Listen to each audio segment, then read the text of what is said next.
क्या हाल है बच्चों? मैं जानता हूँ सभी बच्चे बड़े बेसब्री से इंतजार कर रहे थे ये जानने के लिए कि अब डिटरमिनेंट कब शुरू करेंगे सर। तो उस बच्चों में बता दूं, डिटरमिनेंट अकेला कुछ नहीं कर सकता जब तक उसके मैट्रिक्स उसके साथ ना हो। मैट्रिक्स होगी तो वही तो उसका डिटरमिनेंट निकालोगे। वैसे भी डिटरमिनेंट एक स्क्वायर मैट्रिक्स का निकलता है, पता होना चाहिए आपको ये बात। अब तक अपन ने मैट्रिक्स में मैट्रिक्स क्या होती है, उसका एग्जिस्टेंस कैसे आया, मैट्रिक्स के टाइप्स क्या थे, मैट्रिक्स स्क्वायर मैट्रिक्स में हम किस तरीके से ऑपरेशंस यूज करते हैं, एडिशन सब्ट्रैक्शन, ऑल्दो हम उसमें भी यूज करते हैं जिसका जो स्क्वायर मैट्रिक्स नहीं है, बट मल्टीप्लीकेशन के लिए स्पेशल रूल क्या होता है, किस तरीके से स्पेशल मैट्रिक्स को डील करते हैं, और कैसे हम उस पे बेस्ड क्वेश्चंस जो थे, जो जितना भी कॉन्सेप्ट हमने पढ़ा था उसका सोल्यूशन, उन क्वेश्चंस का हम कैसे निकालेंगे, कैसे उसके लिए थिंकिंग डेवलप करेंगे, वो सब आपको सिखाया मैंने। अब बात आती है डिटर्मिनेंट की। तो आज का चैप्टर भी डिटर्मिनेंट है, उसका इंट्रोडक्शन ही है। तो मैं सिर्फ इंट्रोडक्शन नहीं बताऊंगा, जैसे मैंने मैट्रिक्स का एग्जिस्टेंस बताया था मैं वैसे ही आपको सिखाऊंगा कि किस तरीके से हम डील करेंगे डिटर्मिनेंट्स को। ठीक है बेटा, तो अब डिटर्मिनेंट स्टार्ट करते हैं। डिटर्मिनेंट में आप लोगों को बताया जाएगा आज कि आज क्या क्या टॉपिक हम कवर करने वाले हैं। डिटर्मिनेंट में सबसे पहले मैं अब आपको बताऊंगा कि एग्जिस्टेंस ऑफ द डिटर्मिनेंट क्या है।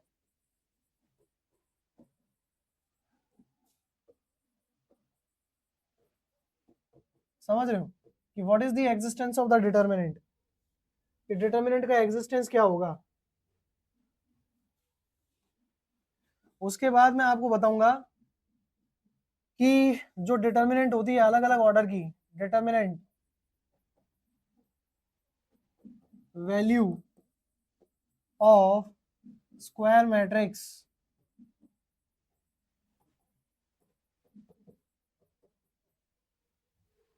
Of order 1x1, 2x2 and 3x3। समझ रहे हो, ये सब अपन कवर करने वाले हैं प्यारे बच्चों। और हम देखेंगे इसमें सबसे पहले एग्जिस्टेंस। अगर मैं बात करूं इंट्रोडक्शन में एग्जिस्टेंस की, तो एग्जिस्टेंस आया कैसे, मैं आपको तीन तरह की इक्वेशंस दिखाऊंगा, उसमें आप देखना कि मैट्रिसेस से डिटरमिनेंट कैसे लिंक हुआ। सबसे पहले हम लेते हैं ax is equal to B, linear equation in one variable.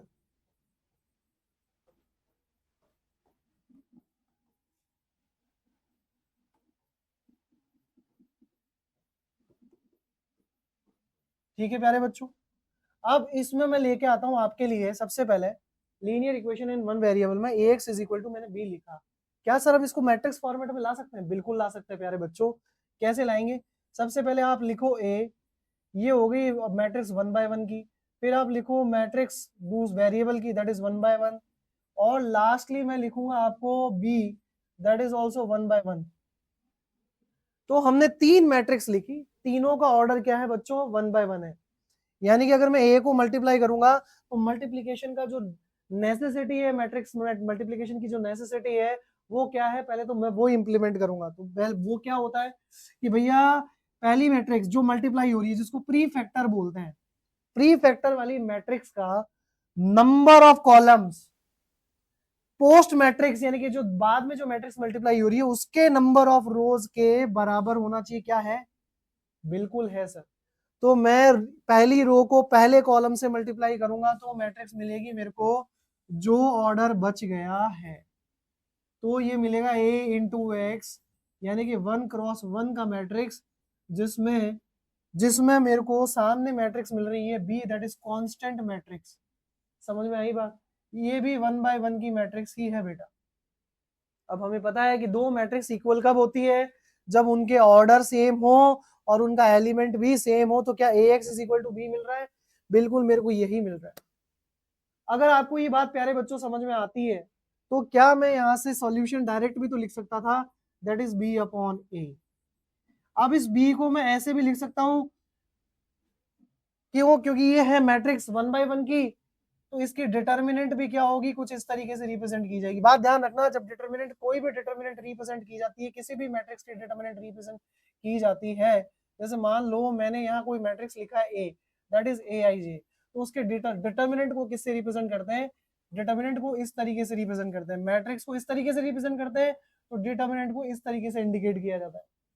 और ये एक कांस्टेंट न्यूमेरिकल वैल्यू होती है, वो मैं बताऊंगा भी क्यों होती है। तो ये हो गया डिटर्मिनेंट ए। और इसी तरीके से अगर इस मैट्रिक्स का डिटर्मिनेंट बात की जाए तो वो होगा डिटर्मिनेंट बी। ये सिंगल वैल्यू है, ये एक सिंगल न्यूमेरिकल वैल्यू है, ये भी एक सिंगल न्यूमेरिकल वैल्यू है, तो यहां से हम क्या कह सकते हैं, determinant B upon determinant. Next लेता हूं मैं, ये तो फर्स्ट केस था। सेकंड लेता हूं मैं, हमारे पास में आता है, सेकंड लेते हैं हम लीनियर इक्वेशन इन टू वेरिएबल, और मैं सिखाऊंगा क्रॉस मल्टीप्लिकेशन मेथड से कैसे डिटर्मिनेंट आता है। लीनियर इक्वेशन इन टू वेरिएबल को हम लेके चल रहे हैं, लीनियर इक्वेशन इन टू वेरिएबल को लेके चल रहे हैं प्यारे बच्चों। तो सबसे पहले मैं लीनियर इक्वेशन इन टू वेरिएबल को डील करके बताता हूँ कैसे। जैसे ax,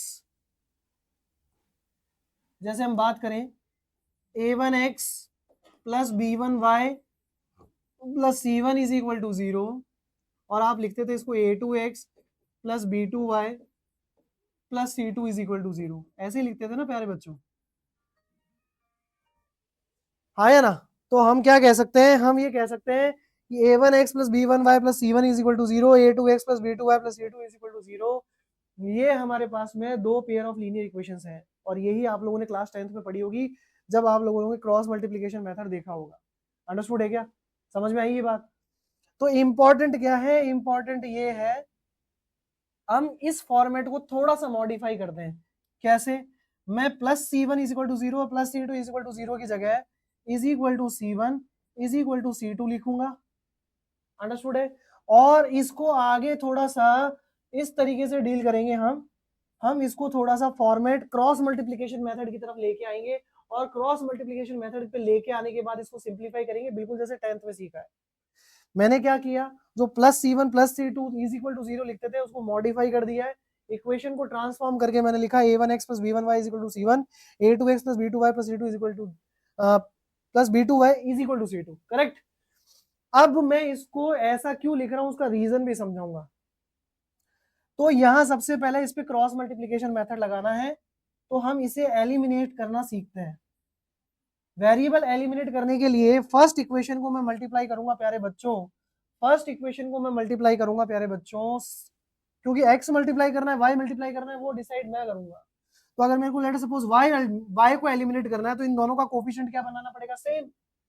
तो b1y को मैं b2 से मल्टीप्लाई कर लेता हूँ, और b2y को मैं b1 से मल्टीप्लाई कर देता हूँ, तो ये इक्वेशन और ये इक्वेशन प्यारे बच्चों सेम हो जाएगी। तो मैं अगर b2 से मल्टीप्लाई करूं तो ये हो गया a1 b2x plus b1 b2y is equal to c1 b2, या b2 c1 भी लिख सकते हो, कोई दिक्कत नहीं है, वो तो प्रोडक्ट और न्यूमेरिकल वैल्यूज का तो कम्यूटेटिव होता है।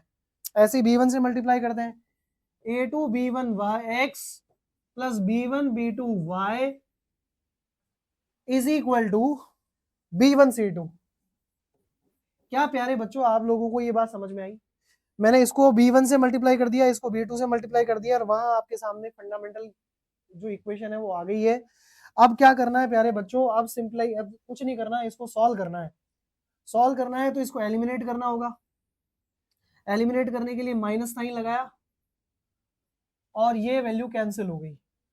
समझ में आएगी नहीं बात। अब आप क्या करने वाले हो, इसको सॉल्व करके लिखो कि ये कुछ नहीं है, a1 b2 minus a2 b1 x common ले लिया, और वो लिखा हुआ है बराबर में b2 c1 minus b1 c2, yes sir no. अब यहां से मैं क्या करने वाला हूं, इसको कॉपी और इसको आगे करूंगा सिंपलीफाई। तो देखो यहां तक समझ में आ गई होगी, कुछ नहीं किया है। अब मैं आपको ये अप्रोच दिखाना चाहता हूं कि किस तरीके से मैट्रिक्स का फॉर्मेट लिया जाता है। अब इसमें भी एक इंपॉर्टेंट बात क्या थी, ये इंपॉर्टेंट बात थी, ये इंपॉर्टेंट बात थी प्यारे बच्चों, कि इसे तो पहले मिटाते हैं, करेक्ट, और इसे थोड़ा सा ऊपर लेके आते हैं सेलेक्ट करके। नहीं हो रहा, कोई बात नहीं, तो हम एक काम कर लेते हैं, मैं पहले एक बार ये भी दिखा देता हूं आपको कि मैट्रिक्स कैसे बनाओगे पेयर ऑफ लीनियर इक्वेशंस के, वो भी सीख लो। जब हम एक काम करें, इसको क्या लिख सकते हैं, इसको इस तरीके से लिख सकते हैं, a1 x plus b1 y a2 x plus b2 y ये आपकी 2/1 की मैट्रिक्स हो गई लेफ्ट साइड में, और राइट साइड में आपके पास क्या मिल गई प्यारे बच्चों, C1 C2, यानी कि अगेन 2/1 की मैट्रिक्स, करेक्ट। इसको भी आप आगे स्प्लिट कर सकते हो। कैसे स्प्लिट कर सकते हैं सर? बिल्कुल मैं बताता हूं आपको, जरा ध्यान से देखना आप। तो यहां से आप इसको कैसे स्प्लिट करेंगे, देखिए इसको हम दो मैट्रिक्स में तोड़ देते हैं, प्रोडक्ट को मैट्रिक्स में स्प्लिट करके दिखा रहा हूं, यानी कि A1 B1 A2 B2 को थोड़ा सा छोटा कर लेते, नहीं तो जगह ही नहीं बचेगी। ये लो A1 B1 A2 B2, ये तो हो गए आपके coefficient. A1 B1 A2 B2 coefficient हो गए आपके x और y के, और आप इसको मल्टीप्लाई कर रहे हो एक्स वाई वाली मैट्रिक्स से, जो कि वेरिएबल मैट्रिक्स है, यस सर नो, और इसके बराबर में वही है C1 C2 वाली मैट्रिक्स। अब आप खुद चेक करो प्यारे बच्चों, अगर मैं A1 B1 को यानी कि फर्स्ट रो को फर्स्ट कॉलम के साथ मल्टीप्लाई करता हूँ, फर्स्ट रो को फर्स्ट कॉलम के साथ मल्टीप्लाई करेंगे तो क्या ये इक्वेशन नहीं है? आप देखो A1x plus B1y is equal to C1, क्योंकि दो मैट्रिक्स जब बराबर होती है और उनका ऑर्डर अगर सेम होता है तो एलिमेंट्स भी क्या हो जाते हैं प्यारे बच्चों, बराबर हो जाते हैं। तो मैंने ये पेयर ऑफ लीनियर इक्वेशन से मैट्रिक्स फॉर्मेट में बनाना सिखाया आपको। कोफिशिएंट मैट्रिक्स को कैपिटल ए से इंडिकेट कर दो, वेरिएबल मैट्रिक्स को कैपिटल एक्स से, और कोफिशिएंट मैट्रिक्स को प्यारे बच्चों किससे इंडिकेट कर देंगे, कैपिटल बी से। तो एक तरीके से क्या लिखा हुआ है, ये लिखा हुआ है A into capital X is equal to B. ये मैट्रिक्स इक्वेशन हो गई, समझ में आई कहानी? अब मैं क्या करने वाला हूं, इसको हम इरेज कर दें, इसको इरेज करते हैं, इरेज करते हैं प्यारे बच्चों इसको, और इसका सोल्यूशन लिखते हैं। तो फाइनली सोल्यूशन क्या आएगा बच्चों, ये आ जाएगा हमारे पास में, लिख लेता हूं पहले मैं। x आ जाएगा प्यारे बच्चों हमारे पास, इधर और ले आते हैं इसको, x इज इक्वल टू कितना आ जाएगा, B2C1 माइनस B1C2, या यू भी कर सकते हैं, इसको इंटरचेंज भी कर सकते हैं, चाहो तो आप सोल्यूशन में एक साथ लिख लो, नहीं तो इंटरचेंज कर लो। तो क्या हो जाएगा, B2C1 minus B1C2 whole divided by A1B2 minus A2B1। Got that? ये समझ में आया?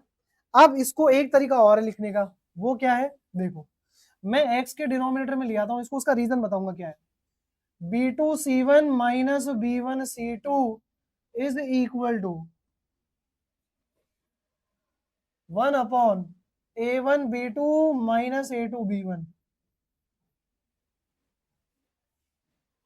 चलो आगे देखो, अब आपने एक फॉर्मेट यहाँ रेडी कर लिया है, तो इसको तो पहले मिटाते हैं। अब इसी तरीके से मैं A1x, इसी तरीके से प्यारे बच्चों, इसी तरीके से प्यारे बच्चों हम इस इक्वेशन में इन इक्वेशन को अब किससे मल्टीप्लाई करेंगे, क्योंकि मेरे को x का कोफिशिएंट एलिमिनेट करना है, x को एलिमिनेट करना है, तो मैं A1 A2 से मल्टीप्लाई करूंगा, ठीक है? चलो ठीक है, तो यहाँ थोड़ा सा हम अब A1x plus B1y is equal to C1 को, और A2x plus B2y is equal to C2 को मल्टीप्लाई करने जा रहे हैं। किससे मल्टीप्लाई करने जा रहे हैं? हम मल्टीप्लाई करने जा रहे हैं A2 से, हम मल्टीप्लाई करने जा रहे हैं A1 से। आया कि नहीं आया समझ में? कोई डाउट? अब इसको अगर A1 से A2 से मल्टीप्लाई करोगे तो क्या बन जाएगा, A1 A2x plus A2 B1y is equal to A2 C1, और इसे मल्टीप्लाई करेंगे तो क्या बन जाएगा, A2 A1x plus A1 B2y is equal to A1 C2। यहां तक समझ में आया? अब इसे भी इसी तरीके से माइनस करना है बच्चों, इसी तरीके से माइनस करेंगे तो ये वो कर दिया हमने, माइनस माइनस माइनस, ये प्लस का साइन है ध्यान रखना, ये माइनस हो गया, ये कैंसिल हो गया एलिमिनेशन में। हमारे पास क्या बन के आया, ये बन के आया हमारे पास में A2 B1y minus A1 B2, understood है? A2 B1 minus A1 B2 into y is equal to A2 C1 minus A1 C2। अब देखना बच्चों, अब यहां से y की वैल्यू क्या बनने वाली है, y की वैल्यू बनने वाली है A2 C1 minus A1 C2 whole divided by A2B1 minus A1B2। अब प्यारे बच्चों एक सिमेट्री यहाँ बनानी है अपने को। यहाँ लिखा हुआ है A1B2 माइनस A2B1 और यह A2B1 माइनस A1B2, नीचे से माइनस कॉमन लो और ऊपर मल्टीप्लाई कर दो।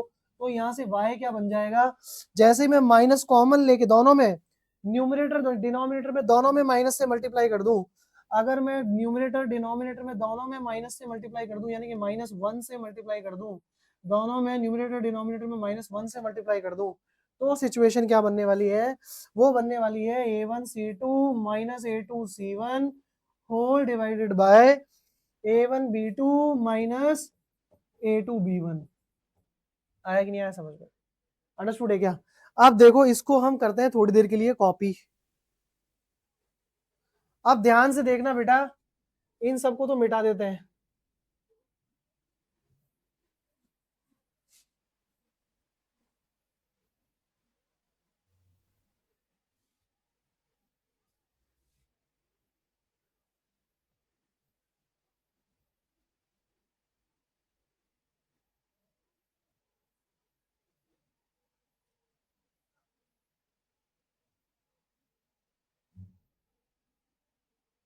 देखना हमारे पास रिजल्ट कितना आ गया बेटा। अब देखना ध्यान से देखना, इसको मैं वापस क्या लिख सकता हूँ, इसको मैं लिख सकता हूँ, एक मिनट यही बता देता हूँ, थोड़ी सी जगह बची थी। इसको और सिंप्लीफाई करके क्या लिख सकते हैं, इसको सिंप्लीफाई करके हम पहले इसको इधर खिसकाते हैं, थोड़ा सा जगह है यहाँ पे। y is equal to A1C2 minus A2C1 whole divided by A1B2 minus A2B1। ये आ गया हमारे पास फॉर्मेट। अब इसको एक और चेंज देते हैं, वो हो जाएगा y upon A1C2 minus A2C1 is equal to 1 upon A1B2 minus A2B1। I hope ये चीज समझ में आ गई होगी। अब मैंने जो कॉपी किया था इसे तो करते हैं डिलीट, इसको लेते हैं कॉपी, आ जाओ इसको मिटा देते हैं अब।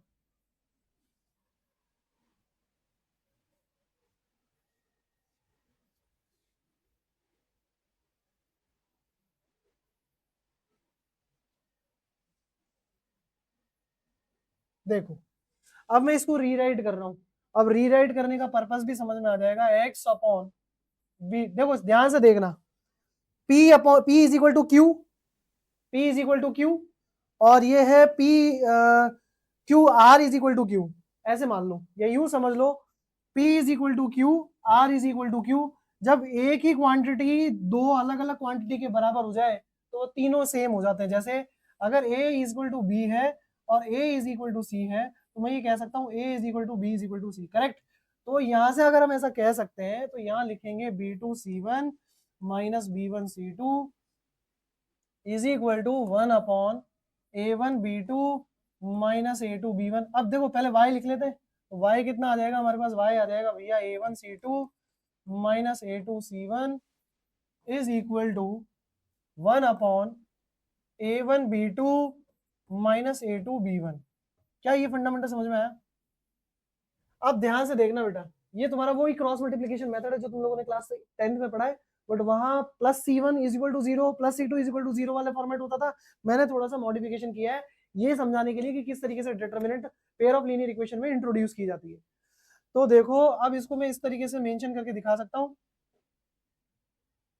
देखो ये हो जाएगा C1 C2, क्रॉस मल्टीप्लाई करने का मेथड दिखाता हूं कैसे क्रॉस मल्टीप्लाई हो रहा होगा, y upon A1 A2 C1 C2।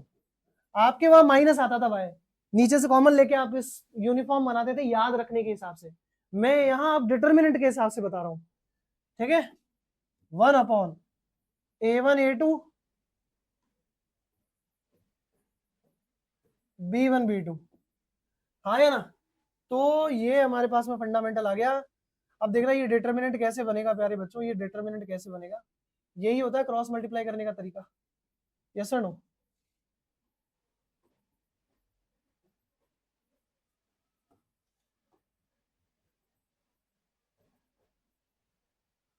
Understood है क्या? यही क्रॉस मल्टीप्लाई करने का तरीका होता है। तो ये भी एक डिटर्मिनेंट है, ये भी एक डिटर्मिनेंट वैल्यू और ये भी एक डिटर्मिनेंट वैल्यू। क्यों है ये डिटर्मिनेंट वैल्यू? क्योंकि बेटा, क्योंकि प्यारे बच्चों, determinant is always determinant is always determinant is always determinant is always determinant is always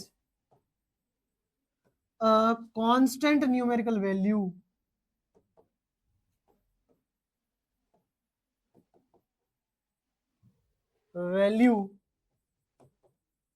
of a given square matrix of a given square matrix। तो कहने का मतलब ये भी एक न्यूमरल कांस्टेंट वैल्यू है, ये भी एक न्यूमेरिकल कांस्टेंट वैल्यू है और ये भी एक कांस्टेंट न्यूमेरिकल वैल्यू है, जिसको मैंने क्रॉस मल्टीप्लिकेशन मेथड समझाने के हिसाब से डिटर्मिनेंट फॉर्मेट में लिखा है। समझ में आएगी नहीं आई बात? तो अब आप ये देखना, एक बहुत सिंपल सी बात यहाँ वापस बताने जा रहा हूं, जिसे आप कोफिशिएंट मैट्रिक्स कह रहे थे, ये वो ए रेडी है। तो वो देखो, कोफिशिएंट मैट्रिक्स का डिटर्मिनेंट यहाँ तुमको दिखाई दे रहा होगा, A1 B1 A2 B2। बोलो दिखाई दे रहा है कि नहीं दिखाई दे रहा है? तो एक तरीके से देखा जाए तो इसका मतलब क्या हुआ? इसका मतलब ये वो डी मान लेते हैं डिटर्मिनेंट, इसको हम क्या मान लेते हैं प्यारे बच्चों? इसको हम कैपिटल डी मान लेते हैं, इसको हम कैपिटल डी मान लेते हैं। ये डिटर्मिनेंट होगा आपका, ये डिटर्मिनेंट होगा आपका, ये जो डी होगा, it is determinant value of coefficient matrix.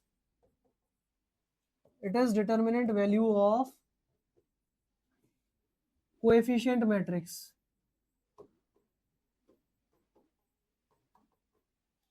आया कि नहीं आया समझ में? ये डिटर्मिनेंट वैल्यू है, किसकी डिटर्मिनेंट वैल्यू है? कोफिशिएंट मैट्रिक्स की डिटर्मिनेंट वैल्यू है। आया समझ में? ये ध्यान से देखना। अब C1 C2 एक कांस्टेंट टर्म थी हमारे पास में, correct, linear pair of linear equation के अंदर। और वो पेयर ऑफ लीनियर इक्वेशन भी मैं तुम्हें दिखा देता हूं दोबारा। ये देखो, ये C1 C2 कांस्टेंट मैट्रिक्स का presentation, correct. A1 A2 B1 B1 B2, ये हमारे पास में कोफिशिएंट मैट्रिक्स का रिप्रेजेंटेशन, करेक्ट। कोफिशिएंट मैट्रिक्स का रिप्रेजेंटेशन हमने यहाँ क्या ले लिया है? उसको डिटर्मिनेंट से रिप्रेजेंट कर दिया है। कोफिशिएंट मैट्रिक्स को, डिटर्मिनेंट को हम क्या लिख रहे हैं? It is the determinant value of coefficient matrix, correct. ये क्या चीज है? Constant numerical value. किसकी constant numerical value? Coefficient matrix की। बट ये क्या है सर फिर? अरे बेटा ध्यान से देखो, y के कोफिशिएंट दिख रहे हैं नीचे? नहीं दिख रहे। वो y के कोफिशिएंट कौन रिप्लेस कर गया? कांस्टेंट टर्म रिप्लेस कर गई। कौन रिप्लेस कर गया प्यारे बच्चों? कांस्टेंट टर्म रिप्लेस कर गई। ध्यान से देखना ना। और यहां इसमें x के नीचे कहीं भी तुम्हें जो कोफिशिएंट ऑफ x दिखाई दे रहा है? नहीं दिखाई दे रहा। वो कोफिशिएंट किससे रिप्लेस हो गया? x का कोफिशिएंट C1 C2 यानी कि कांस्टेंट मैट्रिक्स से। अब इसको यहां नाम देंगे हम D1, और वो D1 क्या है? Determinant obtained by replacing constant term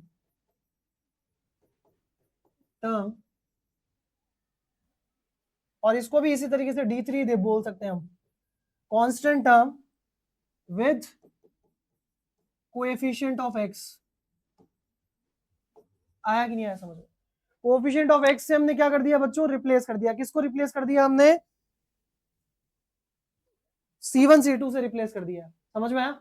अब इंपॉर्टेंट क्या है? क्या सर ये जो हमने किया है पेयर ऑफ लीनियर इक्वेशन के लिए, क्या वही हम जो 3 वेरिएबल इक्वेशन होती है, ट्रिपलेट्स ऑफ इक्वेशन हो गई, या 4 वेरिएबल इक्वेशन के लिए, उसमें भी ऐसा ही करेंगे? बिल्कुल बिल्कुल बेटा, उसमें भी ऐसे ही करेंगे। अब देखो, मैं एक दिखाता हूं तुम्हें। अब ये फंडामेंटल तुम्हें समझ में आ गया? यहीं से सॉल्यूशन ऑफ लीनियर इक्वेशंस के फंडामेंटल, यानी कि consistency, inconsistency, parallel lines, coincident lines, वो सारे फंडामेंटल इसी से आएंगे। तो मैं कह भी सकता हूं इस बात को। देखो, अगर मैं लिखूंगा x, तो ये क्या लिखूंगा मैं? x, यहां ध्यान से देखना, यहां मैं x लिख सकता हूं d1 अपॉन डी, x1 नहीं x। y को क्या लिखूंगा मैं? d2 upon D. आपका डी यहाँ किसको रिप्रेजेंट कर रहा है? Coefficient matrix determinant, determinant of coefficient matrix, determinant of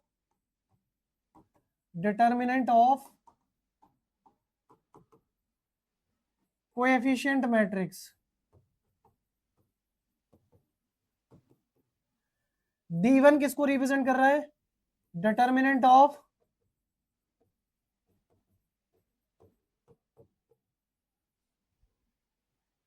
matrix obtained by replacing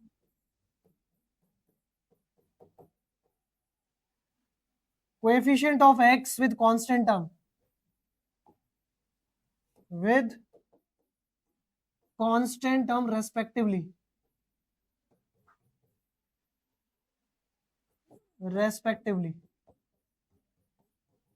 यही डेरिवेशन है।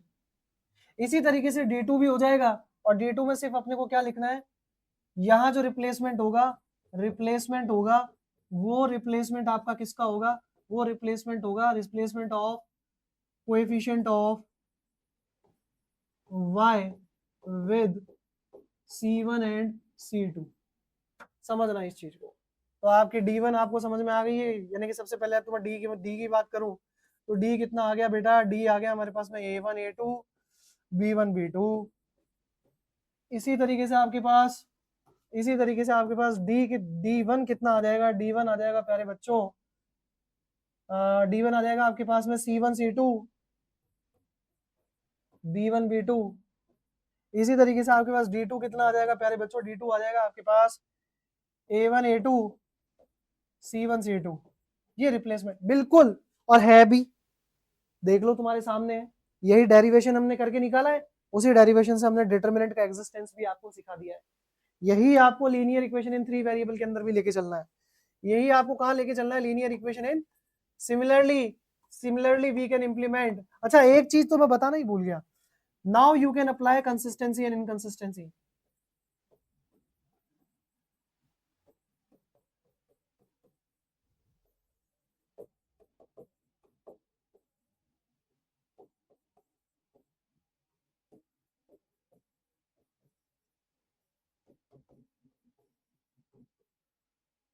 एक चीज और बेटा, इस मेथड का ही नाम आगे जाके क्रैमर रूल पड़ता है।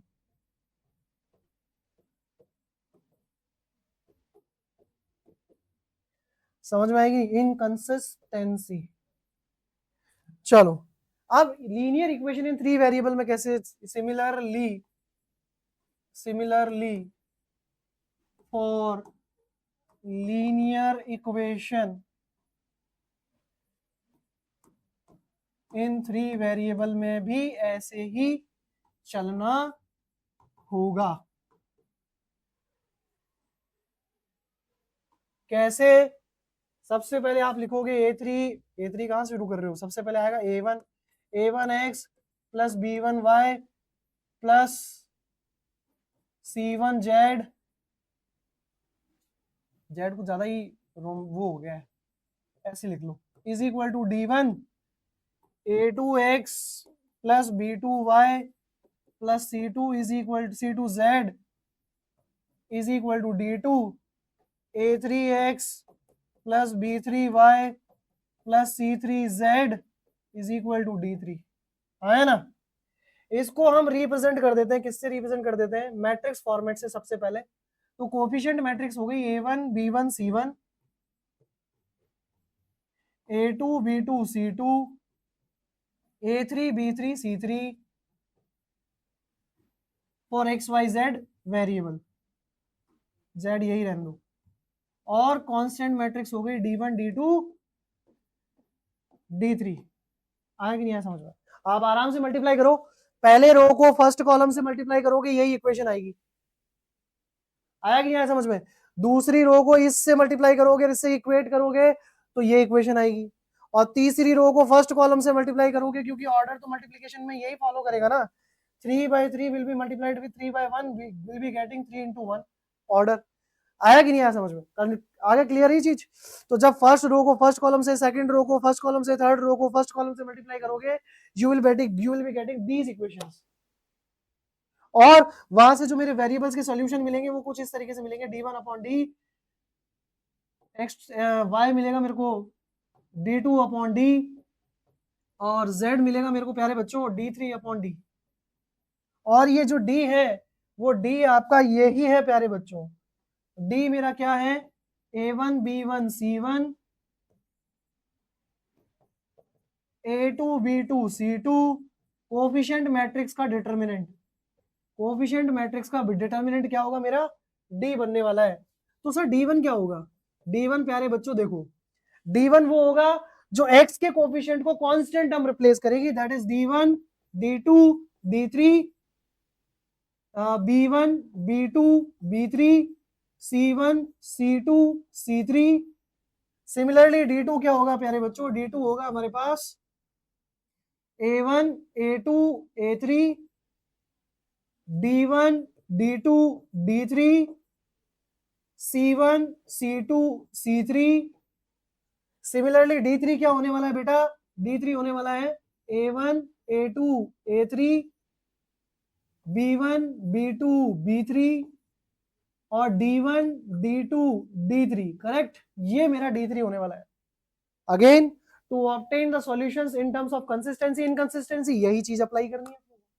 आया कि नहीं आया समझ में कि कब कंसिस्टेंट होगा कब इनकंसिस्टेंट होगा, ये सब चीजें अपन बाद में भी डील कर लेंगे। तो आप लोगों को ये फंडामेंटल समझ में आया होगा कि डिटरमिनेंट किस तरीके से इंट्रोड्यूस हुआ है।